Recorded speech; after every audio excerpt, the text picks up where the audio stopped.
Today is August the 24th. What does it mean to know God? Paul uses that phrase here.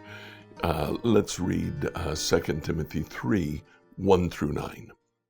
You must understand this, that in the last days distressing times will come, for people will be lovers of themselves, lovers of money, boasters, arrogant, abusive, disobedient to their parents, ungrateful, unholy, unfeeling, implacable, slanderers, profligates, brutes, haters of good, treacherous, reckless, swollen with conceit, lovers of pleasure rather than lovers of God, holding to the outward form of godliness, but denying its power.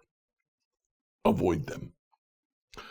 For among them are those who make their way into households and captivate immature women, overwhelmed by their sins and swayed by all kinds of desires, who are always studying, yet never able to recognize truth. As Jannes and Jambres opposed Moses, so these people of corrupt mind and counterfeit faith also oppose the truth. But they will not make much progress because, as in the case of these two men, their folly will become plain to everyone. Well, here in this passage, Paul looks at the last days. He describes those people. In fact, he has 19 phrases to define who these people are. Then he summarizes their character in the next paragraph. They always learn, but they never come to a knowledge of truth. It's interesting. The word knowledge here occurs in Paul 15 times. It's a special word. It means super knowledge. 15 times in Paul, 5 more times in Peter and Hebrews. Once, it's the knowledge of sin, but every other time in the New Testament, it's the knowledge of God or Jesus, the knowledge of his truth, or the knowledge of his will. Well, the Old Testament talks a lot about the knowledge of God as well. Let's read Hosea 6 and see. Hosea 6, New Revised Standard Edition. Come, let us return to the Lord, for it is he who has torn, and he will heal us. He has struck down, and he will build up. After 2 days he will revive us. On the 3rd day he will raise us up, that we may live before him. Let us press on to know the Lord. His appearing is as secure as the dawn. He will come to us like the showers, like the spring rains that water the earth. What shall I do with you, O Ephraim? What shall I do with you, O Judah? Your love is like a morning cloud, like the dew that goes away early. Therefore I have hewn them by the prophets. I have killed them by the words of my mouth, and my judgment goes forth as the light. For I desire steadfast love, and not sacrifice, the knowledge of God rather than burnt offerings. But at Adam they transgressed the covenant. There they dealt falsely with me. Gilead is a city of evildoers, tracked with blood. As robbers lie in wait for someone, so the priests are banded together.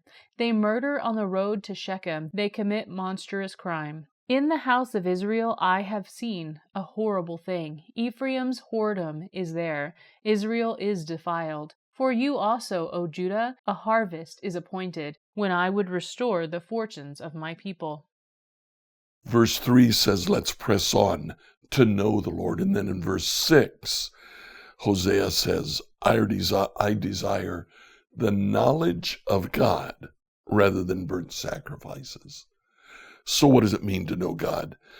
The context tells us what it does not mean.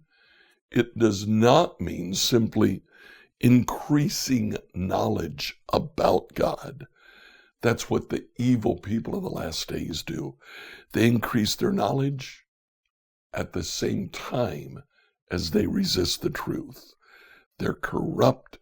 They're like Jannes and Jambres. Now, in the Jewish literature of the time, Jannes and Jambres were the 2 chief sorcerers of Pharaoh. They're mentioned in Exodus 7:11, but not by name. but the Jewish literature of the time gives them names. Jewish literature of the time says that the sorcerers left Egypt with Israel, and they're the ones who insisted on making the golden calf at the foot of Mount Sinai. It further says they went on and they helped their father Balaam. Numbers 22:22 says that on his way to curse Israel, Balaam had 2 servants. Jewish literature says that's Jannes and Jambres. This is not scripture, the literature that I'm referring to, but it doesn't matter because the point is what Paul is making of it. They had access to the truth, but they resisted the truth and actually fought against it. Knowing God is about learning the truth and then letting it control you, make us into what he wants us to be. We'll see more about that tomorrow. So what do we do about this today? Know God. Scripture reading from the New Revised Standard Version by M. Herrera. If you like what you heard today, follow us.